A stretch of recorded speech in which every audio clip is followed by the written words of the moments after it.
عسلامة. اليوم باش نعملو سيتروناد.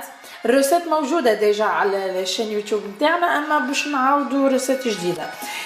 انا خديت كعبات القارص، غسلتهم بالقدا، قصيتهم كيما تراو، عبيت الماء ما يكونش ما يفوتش معناتها كعبات القارص، باش نحطو على الغاز. لو فات يغلي غلوة واحدة ونطفيه. هذا القارص نتاعي بعد ما غليته شويه الماء، توا باش نرحيوه في الميكسور بالماء نتاعو.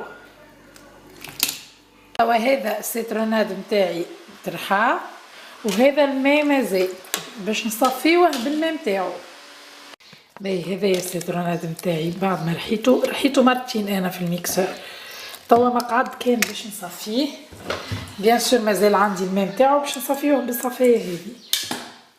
هذا هو السيتروناد نتاعنا قاعدين نصفيو فيه